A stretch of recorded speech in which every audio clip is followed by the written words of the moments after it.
இப்போ வரைக்கும் இந்தியாவுல 543 எம்பிஸ் தான் இருக்காங்க, தமிழ்நாட்டுல 39 எம்பிஸ். இதனால இந்தியாவுல பாப்புலேஷன் கட்டுக்குள்ள வராது. இந்தியா ஃபுல்லாமே இப்படிதானே இருக்க போகுது, இதுல என்ன பிரச்சனை இருக்க போகுது அப்படின்னு கேட்டீங்கன்னா அதுதான் இல்ல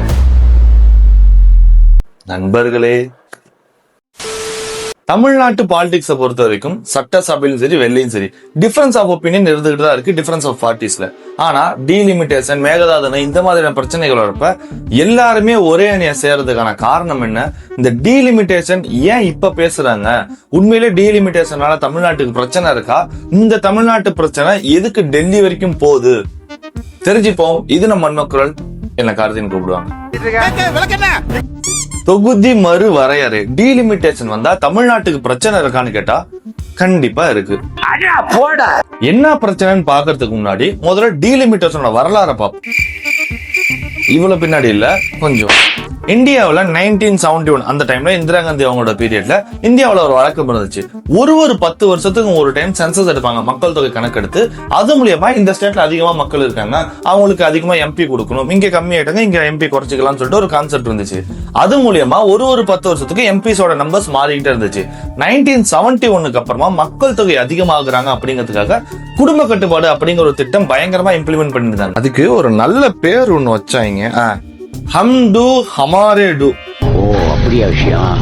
தமிழ்ல நாம் இருவர் நமக்கு இருவர் வரும்ல, அந்த கான்செப்ட் படி மக்கள் தொகையை கண்ட்ரோல் பண்ணணும் அப்படிங்கிற ஒரு நிர்பந்தம் இருந்தது. இப்போ ஒரு ஸ்டேட்டோட பாப்புலேஷன் தான் அங்க இருக்கிற total number of MPs decide பண்ணுதுங்கிறப்போ நம்ம பாப்புலேஷன் இன்னும் கொஞ்சம் அதிகப்படுத்தணும், எம்பிக்கு இன்னும் கொஞ்சம் அதிகமாவாங்கிற கான்செப்ட்ல இருந்துருவாங்க. இதனால இந்தியாவுல பாப்புலேஷன் கட்டுக்குள்ள வராது அப்படிங்கிறதுக்காக அந்த டைம்ல பிஎம் அந்த இந்திரா காந்தி அவங்க என்ன பண்றாங்கன்னா, இப்போ 1917ல என்ன மக்கள் தொகை என்ன பாப்புலேஷன் இருக்காங்களோ அதுக்காக எம்பியை பிக்ஸ் பண்ணுவோம். அடுத்த 30 வருஷம் அதாவது 2001 வரைக்குமே இப்போ எத்தனை எம்பிஸ் இருக்காங்களோ இந்தியாவுல அந்த எம்பிஸ் தான் அத்தனை வருஷம் இருக்கணும் அப்படின்னு சொல்லிட்டு ஒரு விஷயம் கொண்டு வராங்க. அன்னைய தேதிக்கு இந்தியனோட டோட்டல் பாப்புலேஷன் தோராயமா 54.8 கோடி பேர். அதை கணக்கு பண்ணி 543 எம்பிஸ் வந்து டிசைட் பண்றாங்க. அது எப்படி டிசைட் பண்றாங்கன்னா, ஒரு 7ல இருந்து 10 லட்சம் பேருக்கு ஒரு எம்பி அப்படிங்கிற கணக்குல 543 எம்பி இந்தியா ஃபுல்லா இருக்கலாம் அப்படிங்கிற ஒரு தீர்மானத்துக்கு வராங்க.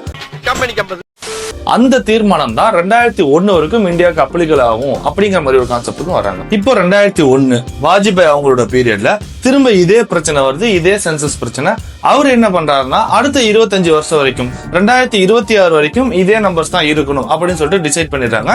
இப்போ வரைக்கும் இந்தியாவுல 543 எம்பிஸ் தான் இருக்காங்க, தமிழ்நாட்டுல 39 எம்பிஸ். இந்த வரலாறுலாம் பாக்குறப்ப எல்லாருக்கும் தோன்ற மாதிரி எனக்கும் தோணுச்சு, என்ன மக்கள் தொகை என்ன போறாங்க, இத்தனை மக்களுக்கு ஒரு எம்பின்னு டிசைட் பண்ண போறாங்க, அந்த எம்பிஸை கூடவோ குறைச்சோ கொடுக்க போறாங்க. இது தமிழ்நாட்டில் மட்டும் தான் பரவாயில்ல, இந்தியா ஃபுல்லாமே இப்படிதானே இருக்க போகுது, இதுல என்ன பிரச்சனை இருக்க போகுது அப்படின்னு கேட்டீங்கன்னா அதுதான் இல்ல. கத்தம். இப்போ தமிழ்நாட்டில் இருக்கிற இந்த 39 லோக்சபா சீட்டா இருக்கட்டும், யூபியில இருக்கிற 80 லோக்சபா சீட்டா இருக்கட்டும், இது எல்லாமே 1971ல இருக்கிற இந்தியன் பாப்புலேஷன் படி பிரிச்சது அப்படிங்கிறது நமக்கு தெரியுது.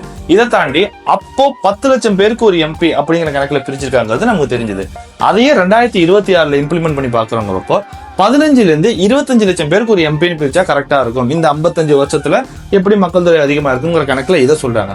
அதை தமிழ்நாட்டுல எக்ஸிக்யூட் பண்ணி பார்க்கலாம். அப்படிங்கிறப்போ தமிழ்நாட்டுல கரண்ட் பாப்புலேஷன் 7.8 crore, ரவுண்டா ஒரு 8 கோடின்னு வச்சுப்போம். 8 கோடி பேருக்கு அந்த 15ல இருந்து 25 லட்சம் சொன்னாங்களா, 20 லட்சம் வச்சுப்போம். 8 கோடி டிவைட் பை 20 லட்சம் போறப்போ 40 எம்பிஸ் நம்மள்ட்ட இப்ப 39 இருக்குங்க, அரௌண்ட் ஒரு ஈக்குவலா வருதுங்கிறப்போ இது நமக்கு கரெக்டா இருக்கு. இதையே யூபியில எக்ஸிக்யூட் பண்ணி பார்க்கலாங்கிறப்போ யூபியோட கரண்ட் பாப்புலேஷன் அரௌண்ட் ஒரு 24.4 crore, 24 கோடின்னு வச்சுப்போமே. 24 டிவைட் பை 20 லட்சம் அப்படின்னு சொல்லி போடுறப்போ கிட்டத்தட்ட 120 லோக்சபா சீட் எம்பிஸ் அங்க தேவைப்படுறாங்க. இந்த 25 லட்சம் அப்படிங்கிற மேக்சிமத்தை வச்சு பார்த்தா கூட கிட்டத்தட்ட 96 எம்பி இப்ப இருக்கிறதுல இருந்து 16 எம்பி மினிமம் தேவைப்படுறாங்க இப்ப இருக்கிற பாப்புலேஷனுக்காக. இந்த மாற்றங்களுக்கு என்ன முக்கியமான காரணம்னு பார்த்தோம்னா, மக்கள் தொகை அதிகமாகுது அப்படிங்கிறதுக்காக குடும்ப கட்டுப்பாடு அப்படிங்கிற கான்செப்டை கொண்டு வந்தாங்க அந்த பீரியட்ல, 1970s அந்த பீரியட்ல. அதை சவுத்துல பெரும்பாலும் எக்ஸிக்யூட் பண்ணிருக்காங்க அப்படிங்கிறது இது மூலியமா தெரியுது. எப்படின்னா 1971ல 4 கோடி மக்கள் தொகையா இருந்த தமிழ்நாடு இப்ப அரௌண்ட் ஒரு 8 கோடியா இருக்கு, கிட்டத்தட்ட டபுள் ஆயிருக்கு. இதுவே யூபியில எடுத்துக்கிட்டோம்னா அப்போ 8.8 9 கோடியா இருந்தவங்க இப்ப அரௌண்ட் ஒரு 25 lakhs, கிட்டத்தட்ட 3 மடங்கு அதிகமா இருக்காங்க. அப்படிங்கிறப்போ மக்கள் தொகையோட கட்டுப்பாடு நார்த்ல ரொம்பவே புவரா இருந்திருக்கு. பஸ் நிக்கிற இடத்துல எல்லாம் ஏறி இறங்கி இருக்கிறே எந்த ஸ்டாப்பிங் எடுத்து ரியலியே. சரி, ஓகே. இப்ப மக்கள் தொகை அதிகமாயிட்டாங்க, அவங்களுக்கு எம்பிஸ் அதிகமா கொடுக்கறதுனால என்ன ஆக போகுதுன்னு சொல்லி யோசிச்சீங்கன்னா அங்கதான் ஒரு பிரச்சனை. இத பத்தி சிம்பிளா புரிய வைக்கணும்னா ஃபர்ஸ்ட் தமிழ்நாட்டுக்குள்ள வருவோம். அண்ணன் வந்ததுக்கு அப்புறம் நிறைய பேர் பாலிடிக்ஸ் பாக்குறாங்கிறது நல்ல விஷயமா இருக்கிறதுனால இது எக்ஸ்பிளைன் பண்றது கொஞ்சம் ஈஸியா இருக்கும். டெல்லி பாம்பே மாதிரி தீவிரவாதிங்க சென்னையிலயும் ஊடுருவ ஆரம்பிச்சிட்டாங்க. ஆனா அவங்க எல்லாம் எங்க பதுங்கி இருக்காங்கன்னு தான் தெரியல. அண்ணன் எப்படி சிஎம் ஆனாரு? 108 சீட் வச்சிருந்தாரு, மத்தவங்க எல்லாம் இவங்களோட கம்மியா வச்சிருந்தாங்க. அப்படிங்கிறப்போ அதிக எம்எல்ஏக்கள் அண்ணனை ஆதரவு பண்ணதால அண்ணன் இப்ப முதலமைச்சரா உட்காந்துருக்க. அப்படி அதே மாதிரி தான் பிஎம்மும் அதிகமான எம்பி சப்போர்ட் யாருக்கு இருக்கோ அவங்க தான் பிஎம் ஆவாங்க. இப்ப மோடி அவர்கள் இருக்காங்களா, அதே மாதிரி. இதுபடி பார்த்தோம்னா தமிழ்நாடு, கேரளா இந்த மாதிரியான சவுத்துல இருக்கிற ஸ்டேட்ஸ் எல்லாருமே மக்கள் தொகை பெருசா அதிகமாகாதனால எம்பிஸோட கவுண்ட்ஸ் பெருசா அதிகமாகாது. இதுவே நார்த்ல பார்த்தோம்னா பாப்புலேஷன் ரொம்ப அதிகமாக இருக்கு, இந்த மக்கள் தொகை கட்டுப்பாட்டெல்லாம் மீறி அதிகமாக இருக்குங்கிறப்போ அங்க எம்பிஸோட லோக்சபா சீட்டோட எண்ணிக்கை அதிகமாகும். இது மூலியமா டெல்லிய பெருசா சவுத்னால ஆட்சி பண்ண முடியாது அப்படிங்கறதுனாலதான் இதை எதிர்க்கிறாங்க. அப்படின்னா சவுத்துல இருக்கிற எம்பிஸ் நார்த்ல இருக்க எம்பிஸோட கம்மியா இருக்கிறதுனால நம்மளோட வாய்ஸ் ஓட் அங்க ரொம்ப கம்மியா இருக்கும். ஒரு ஓட்டெடுப்பு எடுத்தா கூட சவுத்துல இருக்கிறவங்க கூட நார்த்ல அதிகமா இருக்காங்க அப்படிங்கிறப்போ ஓட்டெடுப்பு கூட நம்மளோட பவர் குறைஞ்சிடும். அதனாலதான் இந்த டீலிமிட்டேஷன் அப்படிங்கிற கான்செப்டை எல்லாருமே எதிர்க்கிறாங்க. உன்னைய பத்தி நான் கூட என்ன ரசிக்கிறேன், நீ சீப்பால வந்திருக்க. இதெல்லாம் தாண்டி அந்த டீலிமிட்டேஷனை கொண்டு வராங்கன்னு வைங்களேன், மக்கள் தொகையை கட்டுப்பாடுகளை வச்சுக்கணும் அப்படிங்கறத குடும்ப கட்டுப்பாடு கான்செப்ட்லாம் ஃபாலோ பண்ணாங்களே, அதை கரெக்டா ஃபாலோ பண்ணா தமிழ்நாடு, கேரளா மாதிரியான ஸ்டேட்டுக்கு பாதகமாகும்.